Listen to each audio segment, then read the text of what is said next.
لیکن فواد چودھری صاحب ہمارے ساتھ موجود ہیں.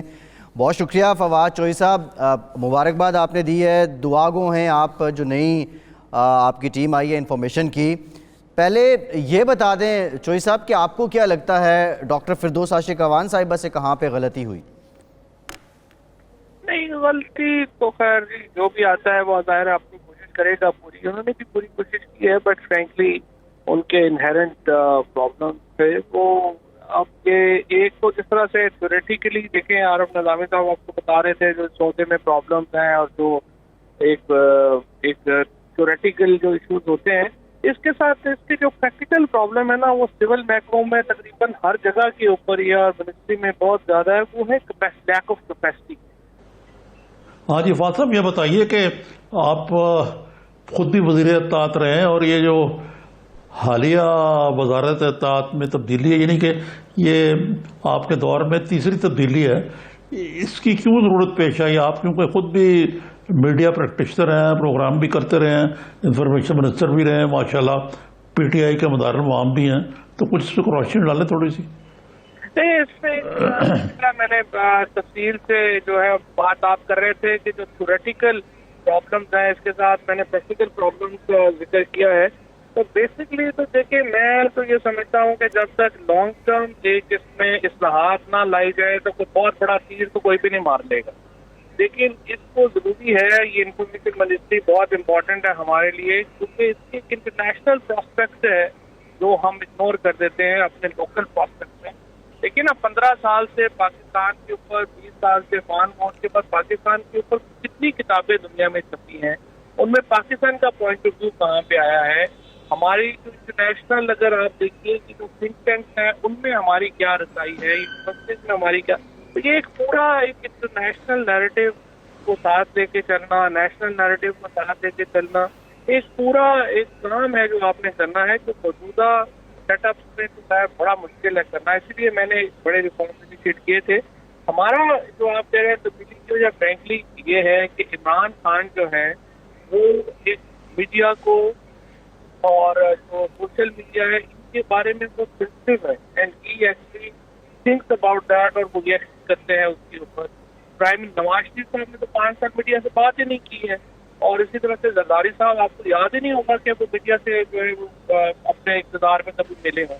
بٹ عمران خان تو کھلے ڈولے ہیں, وہ اپنے جو ایکشن ہیں اس کے اوپر جو ریئیکشن آتا ہے اس کے اوپر بھی سینسٹیو ہیں, وہ پیسے تبدیل بھی کرتے ہیں اس کے ایکشن جی. تو یہ بات یہ ہے کہ یہ جو سینسٹیوٹی ہے پرائم منسٹر صاحب کی ٹوورڈز میڈیا وہ زیادہ ہے in comparison to other party. جی نظامی صاحب. اچھا, یہ لیکن فاضل صاحب لیکن یہ بتائیے کہ یہ آپ نے جو بات کی نا, جب اس میں ایک نئی جہت جو آئی ہے وہ اسپیشل اسسٹنٹ پرائم منسٹر ہیں عاصم سلیم باجوہ صاحب. لیفٹیننٹ جنرل عاصم سلیم باجوہ جو ہیں وہ ایک عام جرنیل نہیں ہے, ان کو بڑا تجربہ ہے.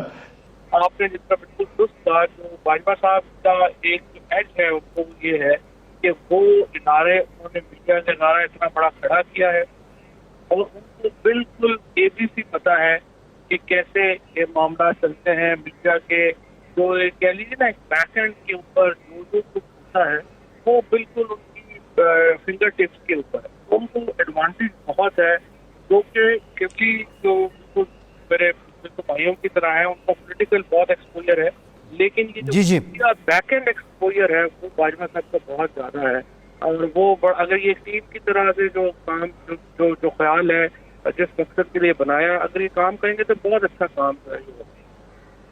جی جی ٹھیک ہے. اچھا فواد صاحب ایک بات مجھے بتائیں کہ محترمہ کے ہوتے ہوئے ایک کہ بہت زیادہ پولرائزیشن, فکر بازی, طنز یا خاصی اگریسو قسم کی فرنٹ فٹ پہ بیٹنگ کرتی تھی وہ.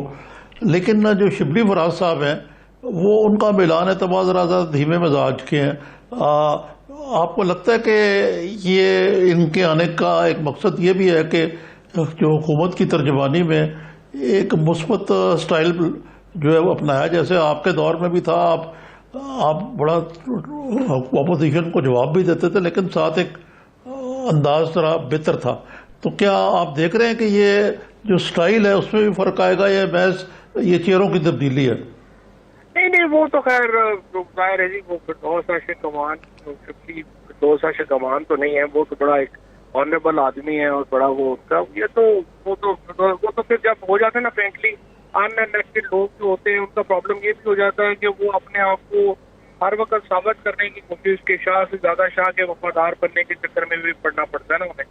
تو وہ ظاہر ہے شبلی کا وہ پرابلم بھی نہیں ہوگا. اور دوسری بات یہ ہے کہ ہی ہمسیلف ویری ڈگنیفائڈ پرسن، اور وہ ان چیزوں کو جو ہے وہ ابھی جو ہے وہ نہیں، اس طرح سے تو نہیں ہوگا جس طرح سے پہلے. نہیں فواد صاحب، یہ ان الیکٹڈ لوگوں کی آپ نے بات کی ہے، تو پارٹی میں جو دیگر ان الیکٹڈ لوگ ہیں، اہم عہدوں پہ ہیں، ان کا بھی یہی طریقہ ہے کہ وہ شاہ سے زیادہ شاہ کے وفادار بن رہے ہوتے ہیں؟ اور کئیوں کا ہوتا ہے، کئیوں کا اپنا اپنا اسٹائل بھی ہوتا ہے. جی اچھا، تو جی فواد صاحب بات تو خیر آپ نے یہ کر دیا. اچھا، ایک اور معاملہ ہے فواد صاحب، آپ نے پرائم منسٹر صاحب کی بات کی ہے، جو ریسنٹلی ایک معاملہ چل رہا ہے لاک ڈاؤن کو لے کے، اور پرائم منسٹر صاحب نے پھر یہ کہا ہے کہ جو رپورٹ ہوا ہے کہ ان کی توقع جو تھی اس سے کم ہوا ہے، کورونا کی مطلب صورتحال پاکستان میں بہتر ہے. Lockdown, smart lockdown, اس کے بھی کیا نتائج مل رہے ہیں، اور اب کیا آگے کیا ہوگا 10-12 دن کے بعد؟ دیکھیے جی، ابھی تک تو frankly Pakistan has done rather well. ہمارا جس قسم کا ایک وہ تھا وہ معاملہ جس قسم کا دنیا میں ہم نے دیکھا ہے، اس طرح سے 26 فروری کو پہلا کیس پاکستان میں آیا تھا، اسی دن پہلا کیس امریکہ میں آیا. اب آپ دیکھیں کہ وہاں کیا سچویشن ہے اور یہاں پہ کیا ہے. اب اس میں اللہ کی طرف سے بھی گزار ہے، مہربانی ہے، بہتری ہے، لیکن اوور آل جس طریقے سے گورنمنٹ آف پاکستان نے ان چیزوں کو چلایا ہے اور کیا ہے، وہ میں سمجھتا ہوں کہ کافی کرتی ہے. جی اچھا نظامی فواد صاحب، یہ بتائیں کہ اپنی آپ کی وزارت کا کچھ ذکر کریں. یہ ابھی آپ نے رمضان کا چاند نظر آنے کے حوالے سے ایک ممبر سائنس میں ان کو بیچ میں رکھا. آپ تو شروع سے ہی اس چیز کے حق میں ہیں، اور مجھے پتہ ہے کہ جو تمام اسلامی دنیا میں پتہ ہوتا ہے کہ عید کس دن ہوگی، رمضان کب شروع ہوگا، محرم کا کیا ڈیٹ ہوگی، 100 سال کا کیلنڈر بنا ہوا ہے. ہمارے ہاں یہ اتنا بڑا مسئلہ جو علماء کرام نے کیا ہوا ہے کھڑا، وہ ایک ممبر سائنس کا بنانے سے تو حل ہونے کا نہیں. اس بارے میں کوئی واضح طریقہ کار نہیں بنانا چاہیے جو ایک لوگوں کو انسرٹنٹی جو ہے جس کی وجہ سے کئی عیدیں ہوتی ہیں، اس قسم کے معاملات ہوتے ہیں، یہ ختم ہو جائے؟ 100% بات آپ کی ٹھیک ہے جی. یہ بیسکلی تو دیکھیں اس وقت جو دنیا جہاں پہ چلی گئی ہے وہاں پہ تو رویت ہلال کی تو کوئی ضرورت نہیں ہے. اور اگر آپ اس پہ چاہتے ہیں کہ چاند دیکھ کے عید منانی ہے، پھر تو دیکھیں نا، پھر تو راول پنڈی کی اپنی عید ہوگی، لاہور کی اپنی عید ہوگی، کراچی کی اپنی عید ہوگی.